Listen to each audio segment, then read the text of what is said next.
Hello guys, welcome back to our channel nursing next generation. आज मैं आपके साथ आई हूँ बहुत इंपॉर्टेंट बातें शेयर करने।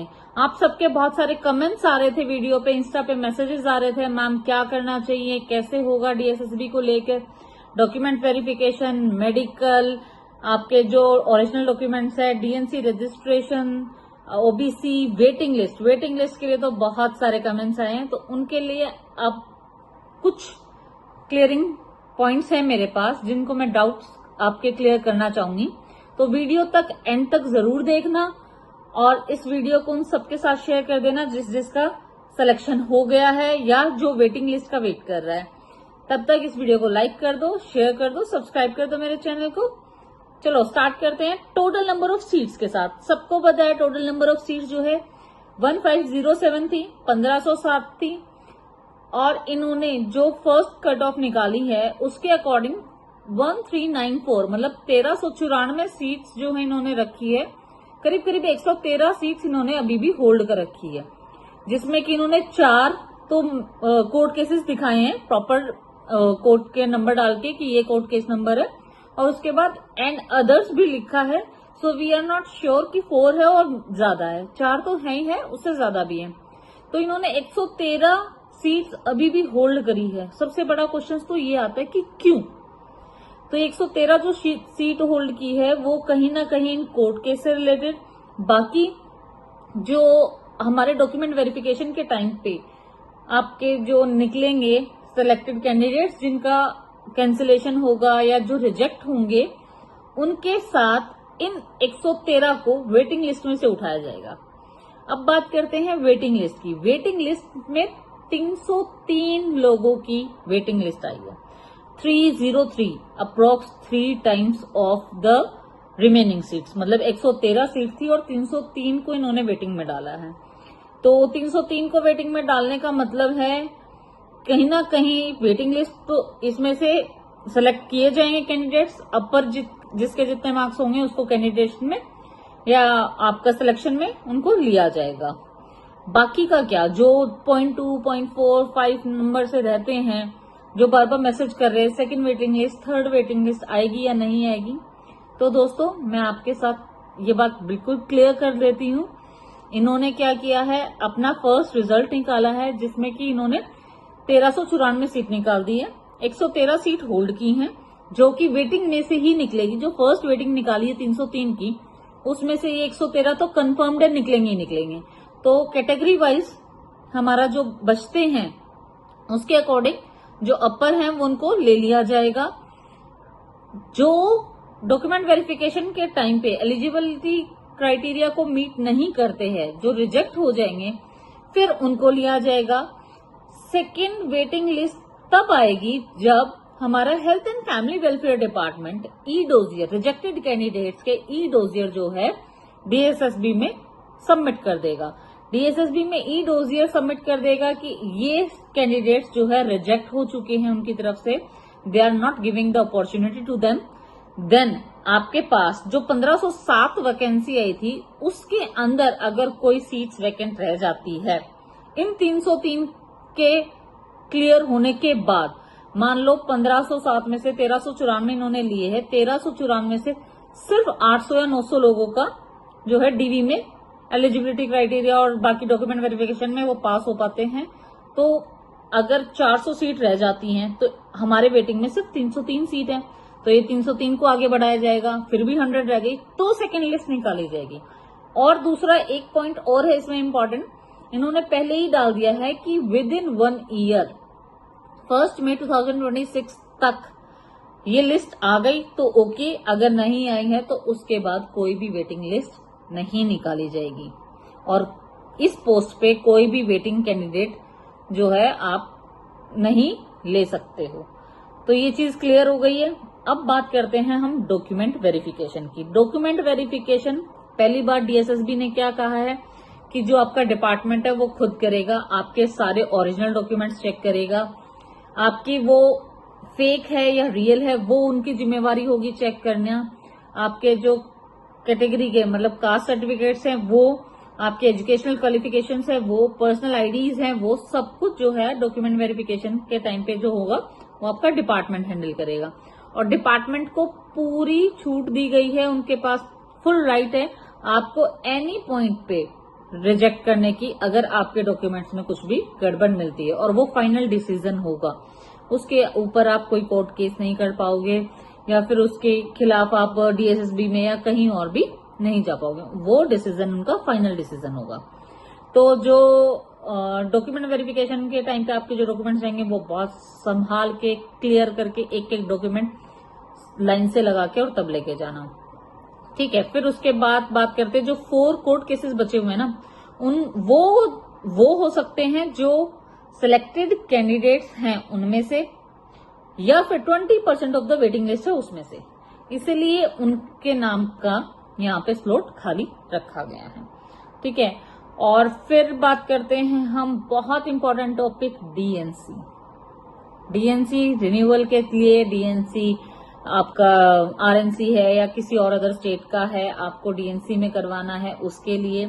तो guys there is clearly mentioned during the form filling time, जब आपने एप्लीकेशन जब फिल किया उसमें लिखा हुआ है at the time of appointment आपके पास डीएनसी होना चाहिए, नहीं तो आपका अपॉइंटमेंट कैंसिल हो जाएगा। तो अपॉइंटमेंट लेटर मिलने से पहले आपके पास डीएनसी होना चाहिए। तो गाइज अपने जो भी आपका प्रेजेंट नर्सिंग काउंसिल का जो सर्टिफिकेट है उसकी प्रॉपर एक कलर्ड कॉपी निकाल के रखो, और एज अर्ली एज पॉसिबल आप डीएनसी में ट्रांसफर के लिए डालो, ठीक है। किसी ने मेरे को कमेंट में बोला था कि मैम जो है दिसंबर तक के स्लॉट्स फुल आ रहे हैं डीएनसी के। तो guys you have to mail to DNC और टेलीफोनिकली, और यू शुड गो और विजिट द डीएनसी। मतलब आपको एक बार रिक्वेस्ट तो करनी पड़ेगी कि ऐसे ऐसे मैं ऑलरेडी सिलेक्टेड हूँ, मेरा इस स्टेट का है and I want to get it transferred, तो प्लीज मुझे एक अपॉइंटमेंट डेट दी जाए एज अर्ली एज पॉसिबल। इस तरीके से तो रिक्वेस्ट कीजिए और अपना जो है चेंज कीजिए। हो सकता है वो लोग मान जाए, और 1% है कि वो ना भी माने। अगर वो नहीं मानते हैं तो आपके पास कोई और ऑप्शन नहीं है, आप सिर्फ और सिर्फ एक रिस्क ले सकते हो। आप अपना जो प्रेजेंटली स्टेट का आपका जो नर्सिंग काउंसिल का है वो देके और एक लेटर उनको दे दो कि मैं जो है विद इन दिस पीरियड, या फिर जो आपकी डीएनसी की डेट मिलेगी उसके अकॉर्डिंग मैं आपको डीएनसी शो कर दूंगा। तो आपको वो डेट मेंशन करनी पड़ेगी या टाइम पीरियड मेंशन करने पड़ेगा, विद इन 2 मंथ्स और विद इन 3 मंथ्स में जो है डिक्लेरेशन देनी पड़ेगी अपना डीएनसी सबमिशन के लिए। ये हमारे पास लास्ट ऑप्शन है, लेकिन उससे पहले कोशिश करो आप अपना डीएनसी में कन्वर्ट करवा लो। ये बहुत इंपॉर्टेंट है, बहुत सारे डाउट्स हो रहे हैं। अब बात करते हैं कास्ट सर्टिफिकेट्स की। सबसे पहले उनके लिए कास्ट सर्टिफिकेट जिनका सिलेक्शन जनरल में हुआ है, लेकिन उन्होंने ओबीसी, एससी या एसटी कैटेगरी से डाला था। तो दोस्तों भले ही आपने अपनी कैटेगरी से डाला था, भले ही आपका सिलेक्शन जनरल कैटेगरी में हो रहा है, आपके पास जब आपका कास्ट सर्टिफिकेट है तो why don't you take it, आप उसको लेके जाओ, क्योंकि वेरिफिकेशन के टाइम पे हो सकता है वो उसको मांगे। भले ही जनरल से हुआ है but still they have right and you have to see them, मतलब आपको दिखाना ही पड़ेगा। आप जब तक उनको नहीं वेरीफाई करवाओगे तब तक वो नहीं एक्सेप्ट करेंगे। तो आप अपना प्रेजेंट कास्ट सर्टिफिकेट लेके जाएंगे। अब बात आती है ओबीसी एनसीएल की। ओबीसी एनसीएल को लेके बहुत सारे डाउट्स हैं, कौन से ईयर का चाहिए, 24 का चाहिए, 25 का चाहिए, कौन सा चाहिए। फर्स्टली दोस्तों आपके पास दोनों ओबीसी एनसीएल होने चाहिए, जब आपने फॉर्म फिल किया तब, और अब जब आप ज्वाइन कर रहे हो तब का। अगर किसी के पास पुराना नहीं है तो प्रेजेंट वाला जरूर बनवा लो, मतलब आपके पास प्रेजेंट वाला तो होना ही होना चाहिए, सिर्फ पुराने वाले को लेके आप नहीं जाओगे, क्योंकि वो कहेंगे कि एट द टाइम ऑफ आपने जो एप्लीकेशन है उस टाइम पे मान लो आप ओबीसी नॉन क्रीमी लेयर में थे, लेकिन आपके क्या पता फादर की जो है सैलरी इनकम बढ़ गई हो, या फिर प्रमोशन हो गया हो, वो ग्रुप ए या बी में गजेटेड ऑफिसर में आ गए हो, तो आप क्रीमी लेयर में हो जाते हो, तो वो कभी भी डिमांड कर सकते हैं। तो आपके पास एक फ्रेश एनसीएल भी होना चाहिए। दूसरा, जो अदर स्टेट के ओबीसी वाले हैं उनके लिए बहुत बड़ा क्वेश्चन मार्क है, क्योंकि अदर स्टेट का ओबीसी दिल्ली स्टेट अलाउ नहीं करती है, वो उसको कंसिडर नहीं करती है ओबीसी में, वो आपको जनरल में ही कंसिडर करेगी, ओबीसी में कंसिडर नहीं करेगी। अगर आपके पास सेंट्रल का ओबीसी और दिल्ली स्टेट का ओबीसी है तो ही आप वैलिड हो, otherwise you are not eligible for that. और SC ST के लिए आपके पास आपका जाति प्रमाण पत्र होगा, वो आप दिखाएंगे। अब बात आती है EWS की। EWS वालों के लिए भी सेम जो OBC NCL के लिए है, आपको 24 का और 25 का दोनों ईयर का आपके पास EWS का सर्टिफिकेट होना चाहिए। आपको अपना दोनों ईयर का EWS का सर्टिफिकेट, अगर जिसका नहीं बना है तो वो उसके लिए एप्लीकेशन डाल दो, अपना बनवा लो, और जिसका बन चुका है तो उसको अच्छे से संभाल के रखो। आपके पास उसकी फोटोकॉपीज का सेट भी होना चाहिए।